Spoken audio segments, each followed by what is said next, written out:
Salam sejahtera Malaysia, denyut nadi suara rakyat bergema di channel ini. Terima kasih kerana terus bersama-sama di dalam channel ini untuk mendapatkan berita terbaru setiap hari. Bagi anda yang pertama kali berada dalam channel ini, sila pastikan untuk anda menekan butang subscribe, like dan share. Tekan juga tombol notifikasi untuk mendapatkan berita terbaru setiap hari. Denyut nadi suara rakyat bergema di channel ini, berita bermula sebentar lagi. Salam sejahtera Malaysia, denyut nadi suara rakyat bergema di channel ini. Tuan-tuan dan puan yang dihormati sekalian, di mana-mana sekarang ini sebut tentang politik Malaysia, pasti disebut nama Najib Razak. Di kedai kopi, di tepi jalan, di tengah jalan, di atas bukit, di dalam air, di luar air, di atas laut, di mana-mana saja, semua cerita tentang Najib Razak.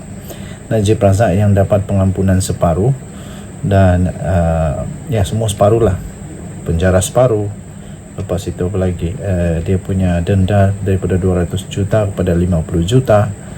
Semua itu sepatutnya mereka bersyukurlah. Sebab kenapa? Ramai orang yang pernah melakukan jenayah di Malaysia ni tidak pun dapat pengampunan sampai begitu, malah ada yang terus reda, tak apalah, insaf lah sampai bila-bila pun tidak dapat. Tapi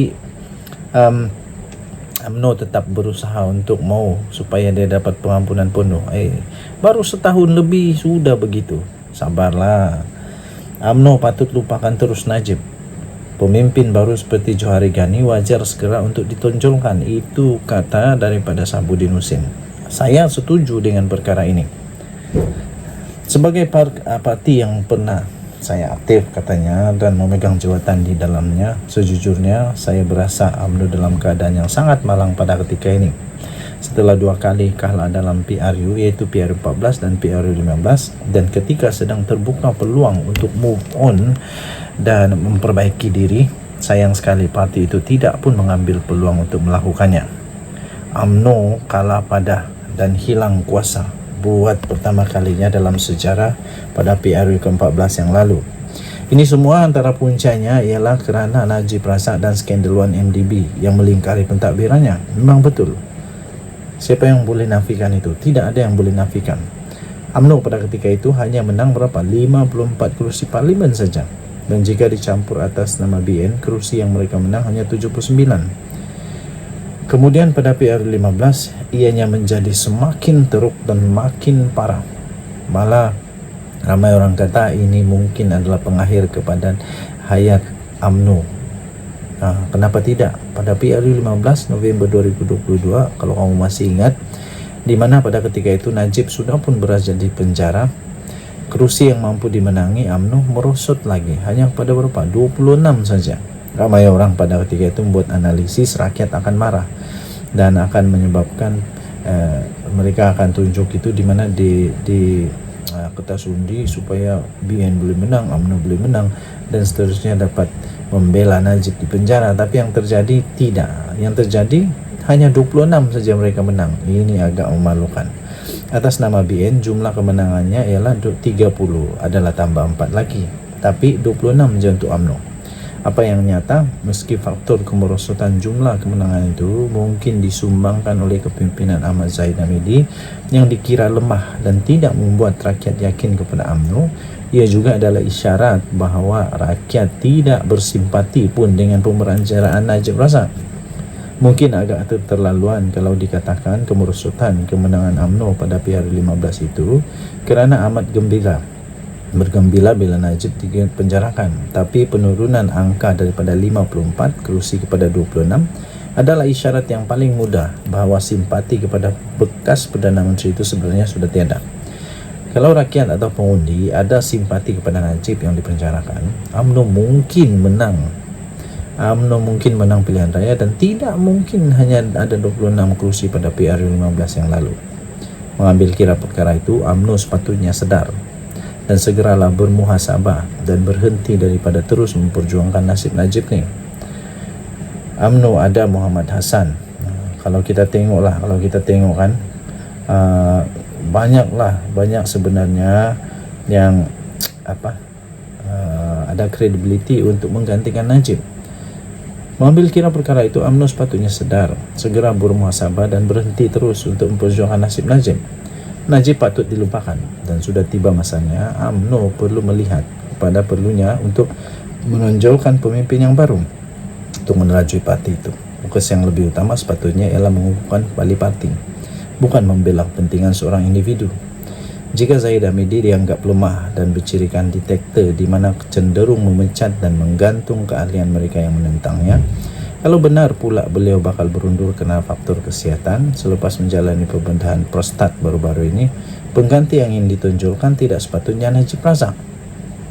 UMNO ada Muhammad Hassan selaku timbalan presiden, ada Khalid Nordin, Johari Ghani, Wan Rusdi Wan Ismail sebagai barisan naib presiden, malah Zamri Abdul Qadir dan lain-lain pemimpin yang berwibawa yang boleh ditonjolkan sebagai wajah pelapis untuk menerajui UMNO selepas Zahid Hamidi.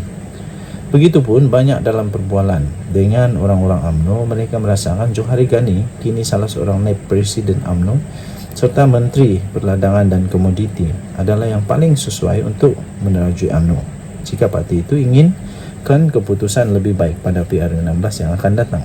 Kata mereka, Johari mengetahui UMNO melalui proses pemilihan yang perlu diadakan sebelum PR16, disertai dengan tindakan membawa semula semua pemimpin parti itu yang digantung dan dipecat sebelum ini.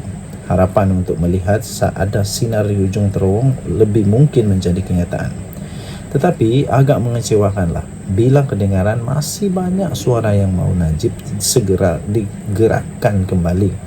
Memimpin UMNO sekiranya pada 29 Januari lalu, akhirnya pada 29 Januari bila mendapat pengampunan penuh untuk menggantikan Zahid Hamidi yang disebut-sebut bakal mengundurkan diri.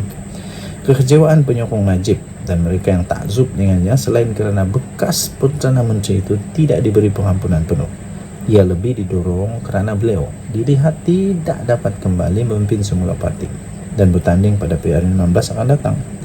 Kenapa masih mahu disandarkan kepada Najib?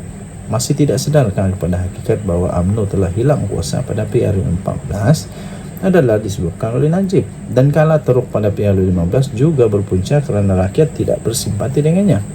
Sekarang bila Najib hanya diberi pengurangan hukuman, gambaran paling ketara yang boleh dilihat ialah lebih ramai rakyat yang turut kecewa dan berasaskan ia tidak sepatutnya berlaku. Dalam hal ini, tidakkah UMNO sedar tindakan mereka berterusan yang membela dan memperjuangkan nasib Najib Razak ini, bahkan mahu terus berusaha lagi agar beliau diberi pengampunan penuh dalam waktu terdekat ini? Ia adalah suatu tindakan yang bertentangan dengan keinginan majoriti rakyat. Apakah UMNO mahu hilang lebih banyak kerusi parlimen pada PR16 akan datang? Sabudin Husin, 5 Februari 2024. Adakah lagi peluang untuk Najib? Bagi saya tidak ada peluang untuk dia menghidupkan semula UMNO. Kalau dia jadi pun lebih baiklah angkat pemimpin-pemimpin yang baru, yang bersih, yang tidak ada masalah. Itu yang rakyat mau. Jadi tak payahlah takzub sangat dengan Najib lagi. Sehingga berpecah lagi, macam-macam perpecahan terjadi lagi sehingga nama istana semua kena lagi dan sebagainya. Elakkan. Bagi saya, secara pendapat saya pribadi, betul kata Sabudin Husin, kasih tunjuklah pemimpin yang baru. Kita jumpa lagi.